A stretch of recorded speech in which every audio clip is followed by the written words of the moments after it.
When your plant is struggling for life, the first thought is often to water it or change its location. However, one of the most important and effective steps in its revival and encouraging further growth is pruning. Removing dry and diseased parts is not just an aesthetic move, but a strategy that can turn around the fate of your plant. Do the green test. Before you start pruning, check if the plant is truly completely dead. Scratch the stem or branch. If it is brown and dry underneath, that part is dead. If it is green or moist underneath, it means the tissue still has life. You can also cut off a small branch. If it is green at the cross section, then there is hope and the plant is alive.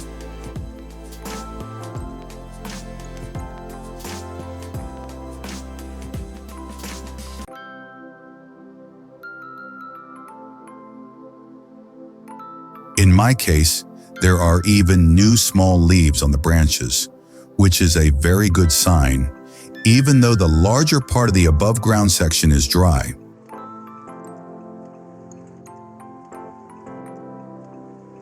By pruning the dry parts of the plant, we will give the green parts new energy for faster progress. Apply radical pruning.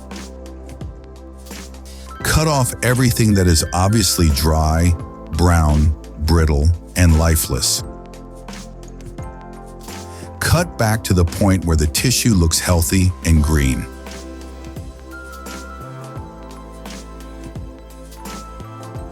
For severely damaged plants, you may have to cut off a larger part of the above ground section, as is the case with mine. But there are still green shoots, which gives hope. The focus is on the root. Even if the entire crown is dried up, the root system often survives. By pruning, you remove the burden from that surviving root, giving it a chance to recover without needing to feed a huge dead mass. Dig around the root to loosen the soil. Add new quality soil as needed.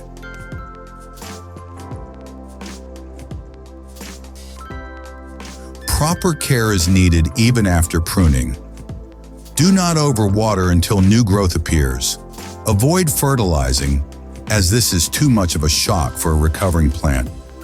Maintain stable soil moisture and wait for the plant to recover. Here is what you can use to stimulate plant regeneration after pruning. A solution of honey and water is a popular natural preparation used in horticulture in several ways, primarily for its nutritional and antiseptic properties. Honey is rich in sugars, glucose and fructose, minerals, vitamins, and enzymes, which makes it an excellent natural biostimulant for plants. The key advantage of honey is that it also acts as an antiseptic, helping to protect plants from pathogens. Honey water as a fertilizer for watering. The main purpose of watering with a honey solution is to strengthen the plant and roots, but it must be used in a very diluted form. Too much sugar can be counterproductive and attract pests. Ingredients: 2 teaspoons of honey, approximately 10 to 15 milliliters, 1 liter of lukewarm water. Mix the honey well in the water until it is completely dissolved. Use lukewarm water as this will speed up the dissolution.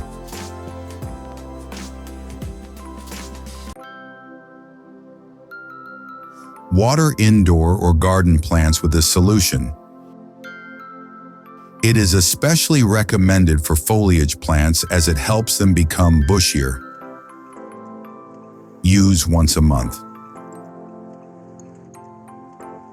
After a couple of months, my plant looks as good as when it was first bought. The importance of removing dry plant. Parts removing dry twigs, wilted flowers, and yellow dry leaves is a process known as deadheading for flowers, or simply pruning.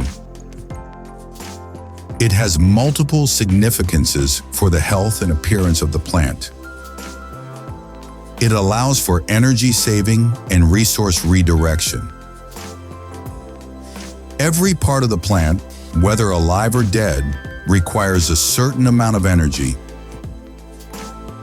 Dry parts are practically parasites and do not contribute to photosynthesis, but they draw some energy and nutrients trying to maintain or repair themselves. By pruning, you redirect all available energy and water towards the healthy parts of the plant, encouraging them to grow and develop. The plant does not waste valuable resources on useless parts, but invests them in regeneration, in the creation of new, healthy shoots. Pruning encourages growth. Removing the tip of the stem or a withered flower signals to the plant that it is time for new growth. This process stimulates dormant buds to activate. The result is denser and bushier growth, as two or more lateral branches develop instead of one main stem. This is key to achieving a fuller and more aesthetically appealing look for the plant. Pruning is also prevention against diseases and pests. Dry and dying plant tissue, leaves, and twigs is a perfect shelter and breeding ground for the development of fungal infections and various pests. By pruning and removing this material, you drastically reduce the risk of spreading disease to healthy parts.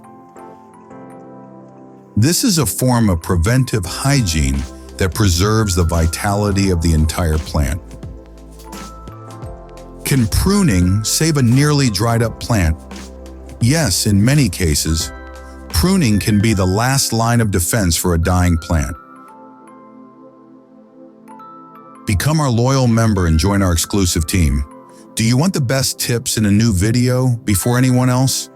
Sign up for our email list right now. The link is in the video description and in the comments. By signing up, not only will you always be up to date, but you also become part of our community. The easiest way to support our work is to like the video. Click the follow button, then the bell, and finally confirm the bell.